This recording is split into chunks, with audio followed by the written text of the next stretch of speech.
Hello guys, myself Bhamar Singh going to teach you the chapter End of Bipolarity. This is the chapter of Political Science class 12th.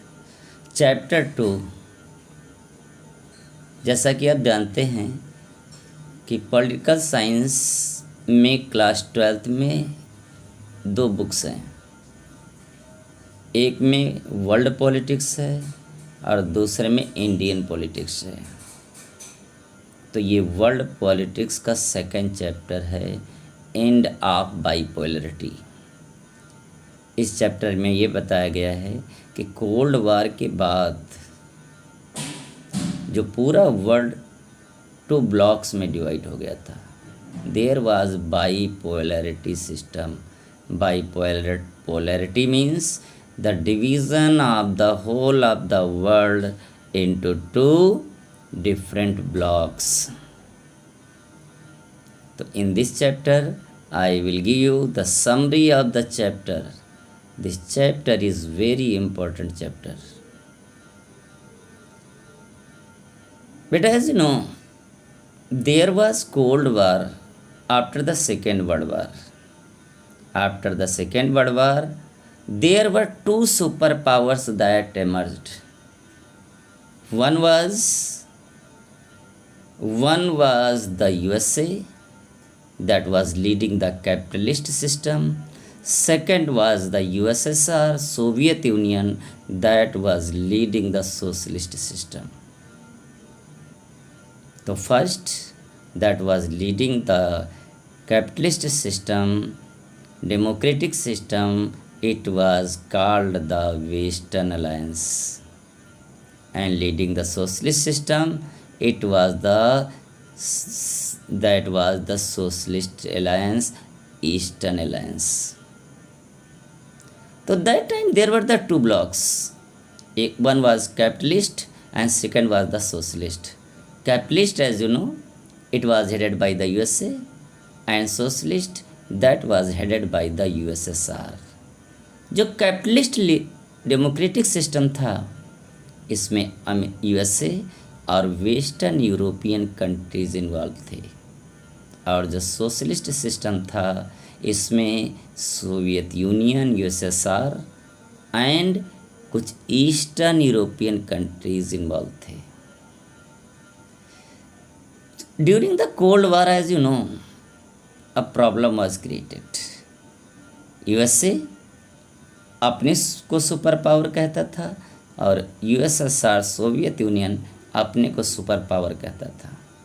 USSR ने क्या किया था कि Cuba, एक island country है America के पास, वहाँ पर अपने न्यूक्लियर मिसाइल्स इस्टेब्लिश कर दी।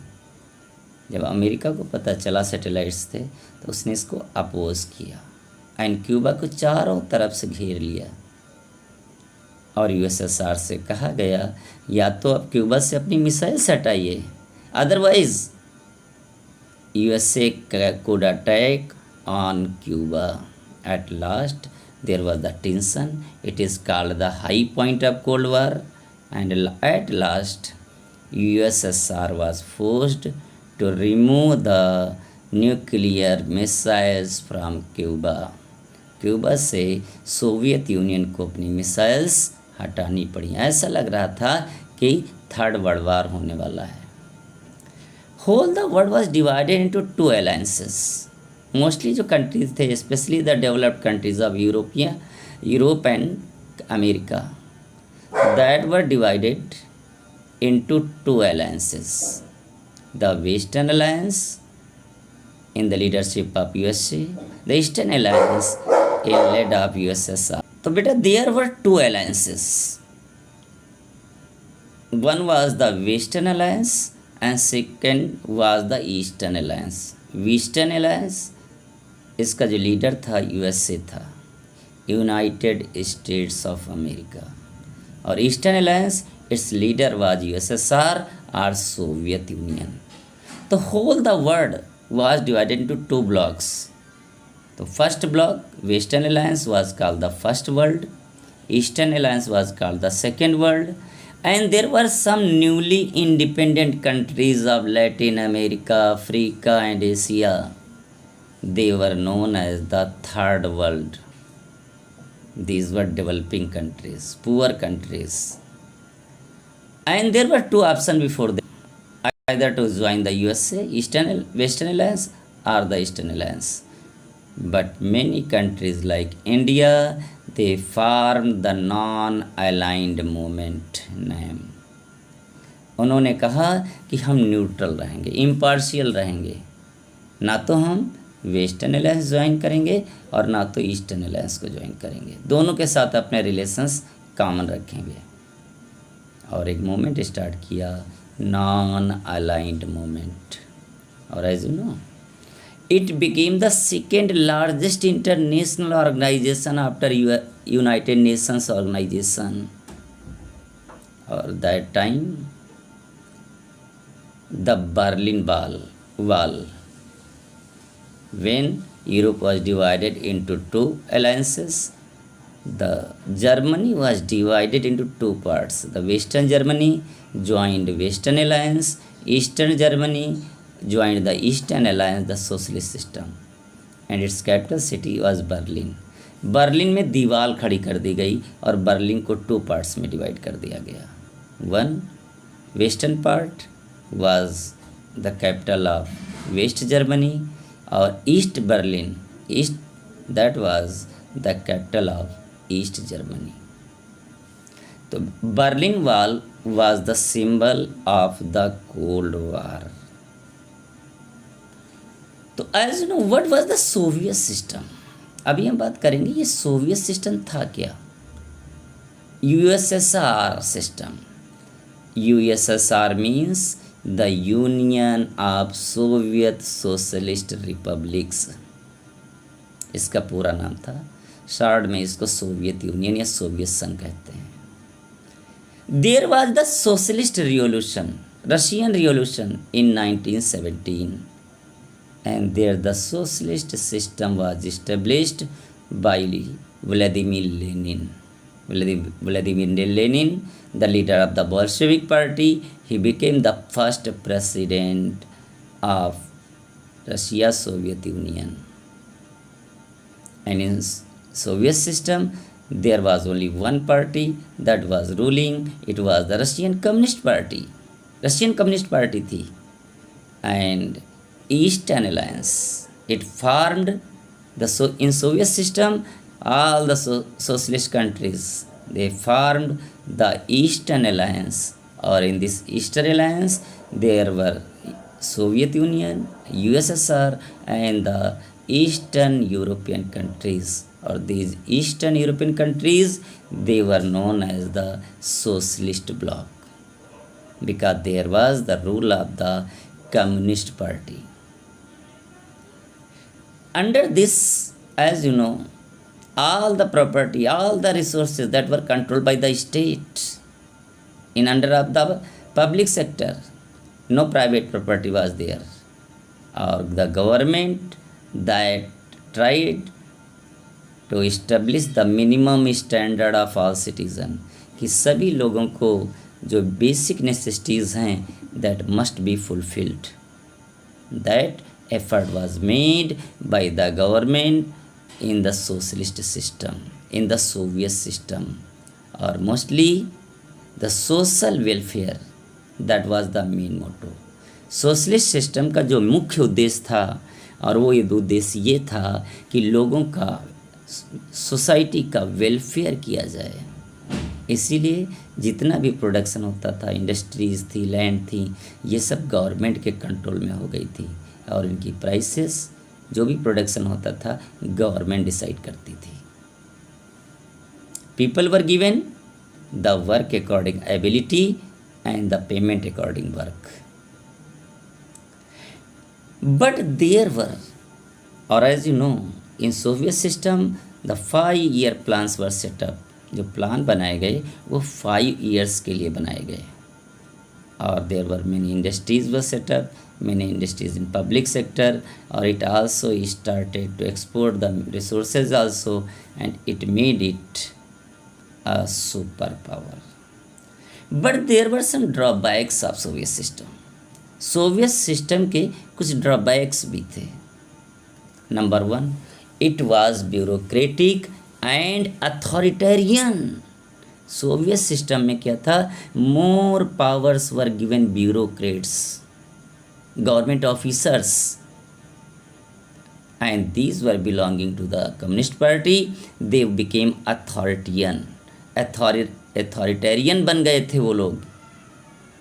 और in the country there was lack of democracy.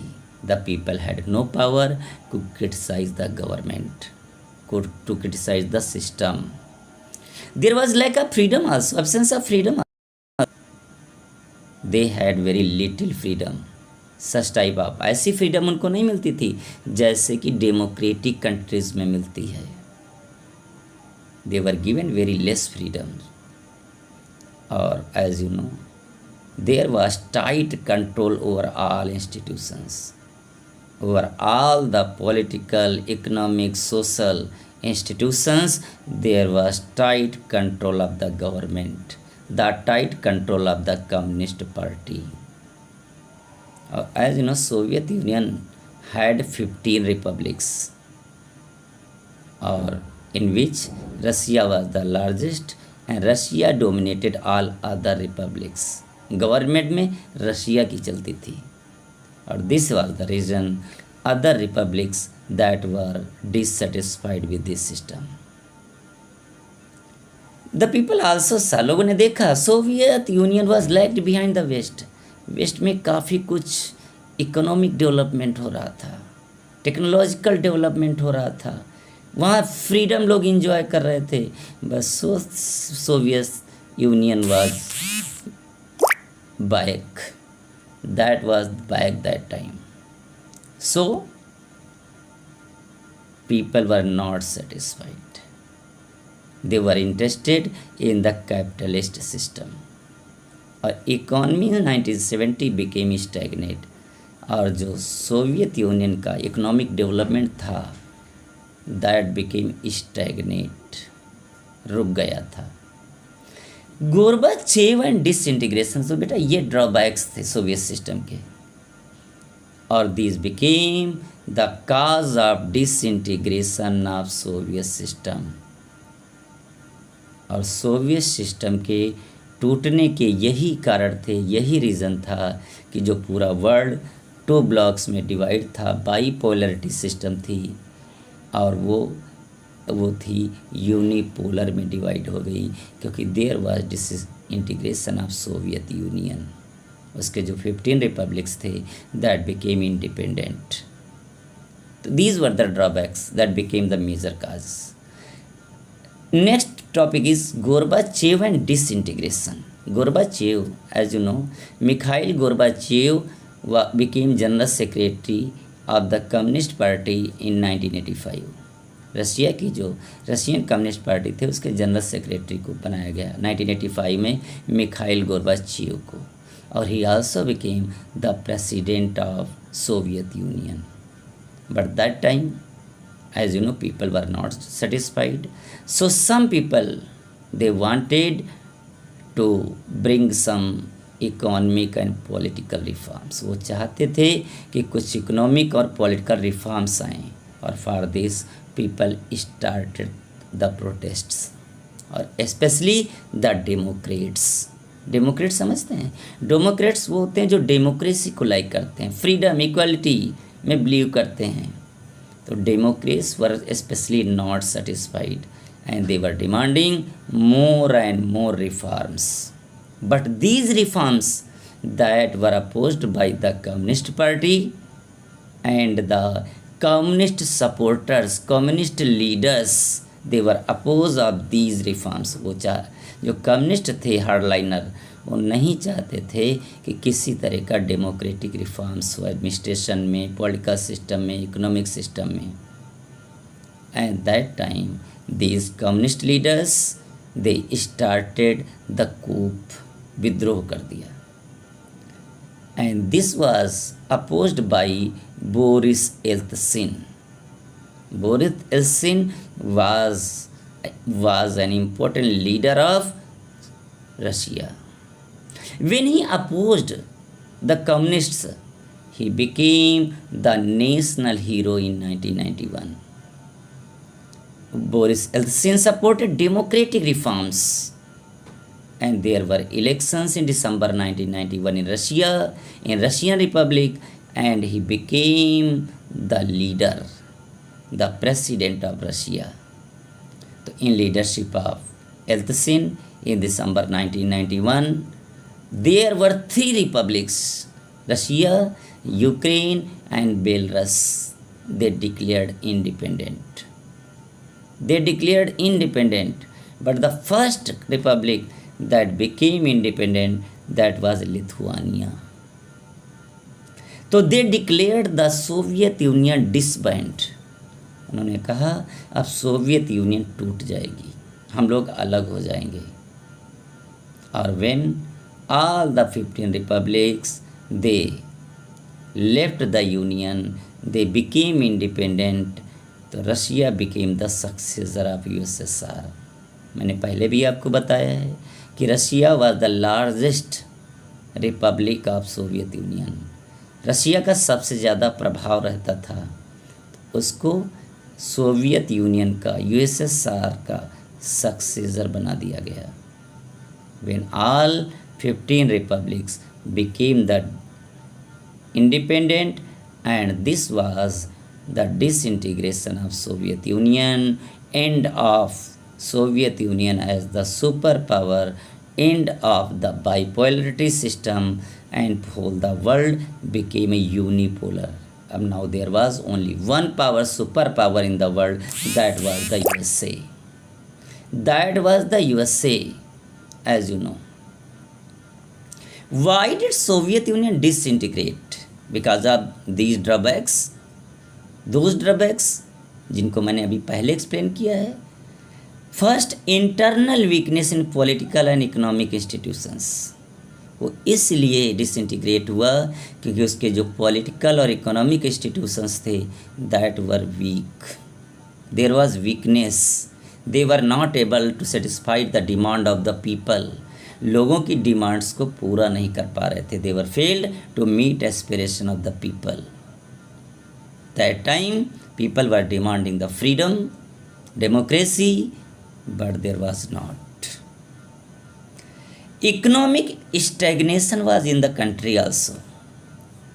तो सोवियत यूनियन का जो इकोनॉमिक डेवलपमेंट था वो रुक गया था. शॉर्टेज ऑफ गुड्स हो गई थी. और ऐसा क्यों हुआ था? Soviet union spent a lot of money on nuclear and military preparations. Nuclear weapons बनाने में, मिसाइल्स बनाने में, मिलिट्री इक्विपमेंट्स बनाने में सोवियत यूनियन ने बहुत सा पैसा खर्च कर दिया, जो उसको डेवलपमेंट में खर्च करना था, टेक्नोलॉजी पे खर्च करना था. There was corruption all over, कि जो भी इंस्टीट्यूशंस थे that were corrupt. And there was centralized authority in Soviet Union. There was only the rule of only one party, that was the Russian Communist Party. Next reason was the Gorbachev's democratic reforms. When many Democrats started some democratic reforms, Gorbachev accepted this. He brought some democratic reforms in his administration. So this was the reason the communists, they became against Gorbachev, and Democrats were also not satisfied, क्योंकि ये दिल मांगे मोर. They were demanding more and more powers. So Democrats were not satisfied and the communists were also not satisfied. Communists and Democrats, they were dissatisfied. So Gorbachev's reforms is also responsible for disintegration of Soviet Union. बेटा ये कभी कभी question आता है कि how Mikhail Gorbachev was responsible for the disintegration of Soviet Union. तो when 15 republics became independent, Russia was disintegrated. It has some important consequences of disintegration. तो Russia Soviet Union जब डिसइंटीग्रेट हो गया तो उसके कुछ रिजल्ट्स पड़े, not only on Russia but on the world also, world politics also. Number 1, collapse of the second world. जो communist world था, सेकेंड ब्लॉक, वो कोलैप्स हो गया, टूट गया। और when there was the end of the second bloc, तो there was the end of cold war. वे आपको मालूम है यूएसए और यूएसएसआर में कोल्ड वार हो रहा था, हथियारों की दौड़ हो रही थी, दोनों सुपर पावर्स के लिए दौड़ रहे थे कि कौन ज़्यादा सुपर पावर है। लेकिन अब उसका एंड हो गया, because these republics were not able, Russia was the largest but it was not able to face America alone. End of arms race। और जब इस तरह का कोल्ड वार एंड हुआ तो जो सोवियत यूनियन के बाद रशिया ने आर्म्स रेस को कम कर दिया। The bipolarity was converted into unipolarity and there was only one single superpower in the world, that was USA, or there was hegemony of USA in the world। America की दादागिरी हो गई। and it also established supremacy of capitalist system, कि जो हमारा capitalist system है ये साबित हो गया कि ये सुपर है than the communist system. And this was the reason many new independent they tried to accept the capitalist system, or there was emergence of 15 new republics and these new republics became the new independent nations and they tried to join NATO and so European Union, and this was the reason there was expansion of NATO। आपको पता होना चाहिए कि the Western Alliance formed a Western Alliance that made an military alliance, it was called NATO, and Russia, Soviet Union, Eastern Alliance formed a military alliance, it was known as Warsaw Pact। So the countries that were pro-communist, they tried to join NATO and European countries, and there was also expansion of NATO members।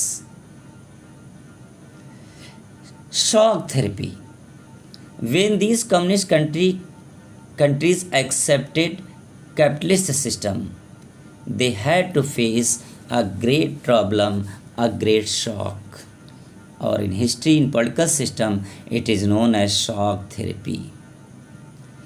Shock therapy means post-communist regimes, they had a painful transition from authoritarian socialist system into a democratic capitalist system, कि authoritarian socialist system को democratic capitalist system में transform करने का एक painful system था जिसको shock therapy कहा गया है।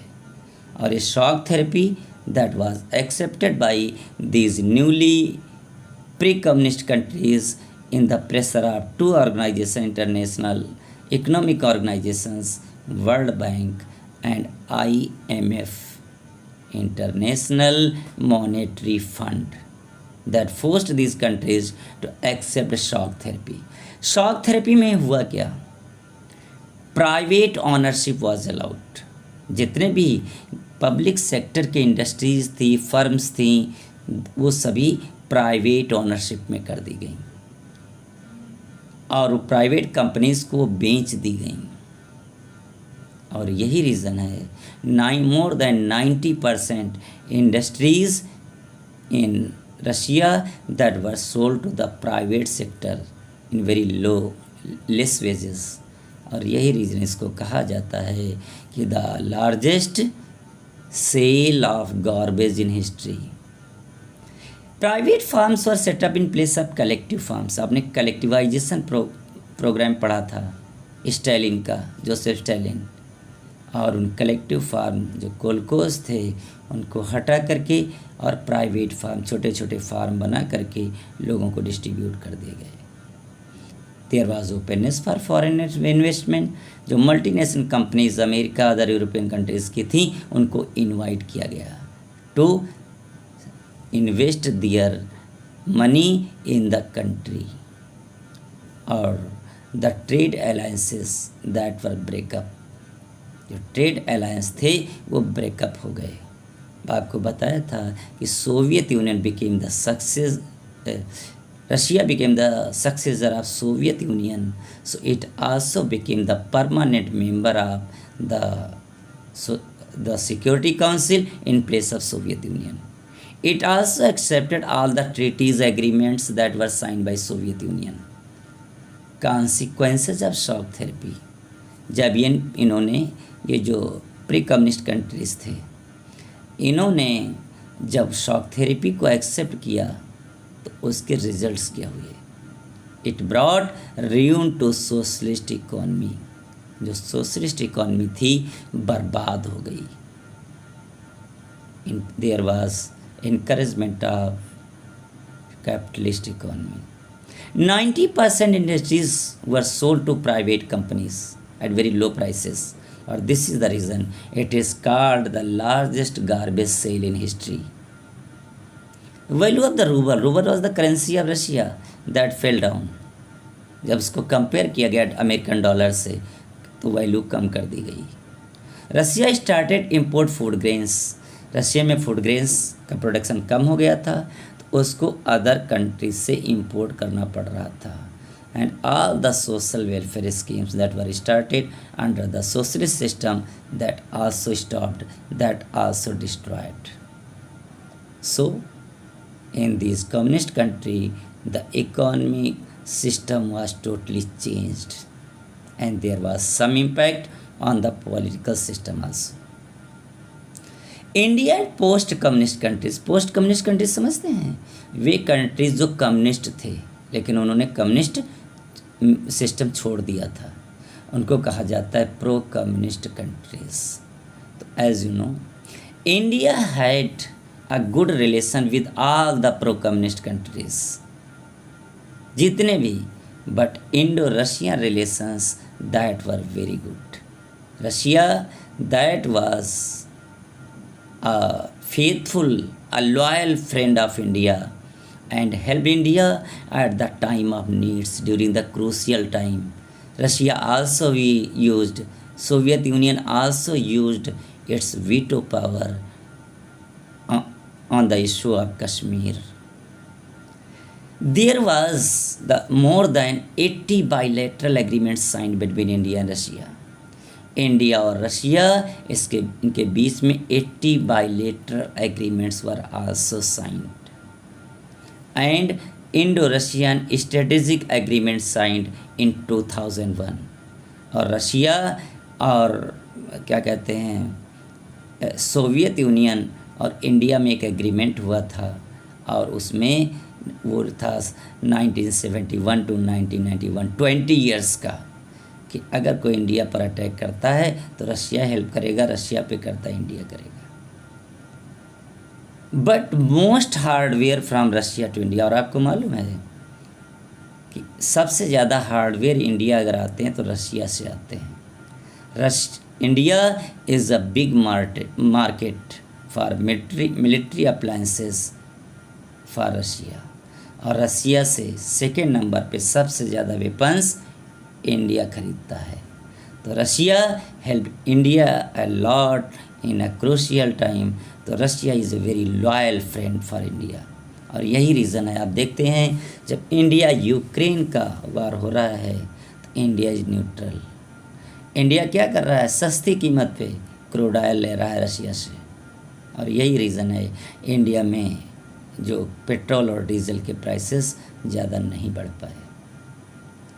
टेंशंस एंड कन्फ्लिक्ट्स, एक और रिजल्ट पड़ा हुआ कि ये जो न्यू इंडिपेंडेंट कंट्रीज़ बने रिपब्लिक्स से, इनमें टेंशन और कन्फ्लिक्ट स्टार्ट हो गया। Many new republics they face the civil war. Civil war समझते हैं? When two are more social groups they are engaged in the conflict in a country that is called of civil wars. Chechnya, Dagestan faced secessionist movements, और Tajikistan witness the civil war. Eastern Europe, Czechoslovakia split into 2 और Czechs and Slovaks. Yugoslavia also divided into 6 republics. So these were these many problems that was faced by these newly independent countries after disintegration of Soviet system, integration of USSR, or there was establishment of unipolar world because the bipolarity was ended and there was supremacy of the USA in whole of the world. That we will discuss in the next chapters of this text book. साथियों, अगर मेरा ये video आपको पसंद आता है तो इसको प्लीज़ लाइक एंड सब्सक्राइब करना न भूलें. मेरे यूट्यूब चैनल का नेम है हिस्ट्री पॉलिटी पॉइंट. और नेक्स्ट चैप्टर में हम नेक्स्ट वीडियो के साथ आते हैं और तब तक के लिए thank you and have a nice day.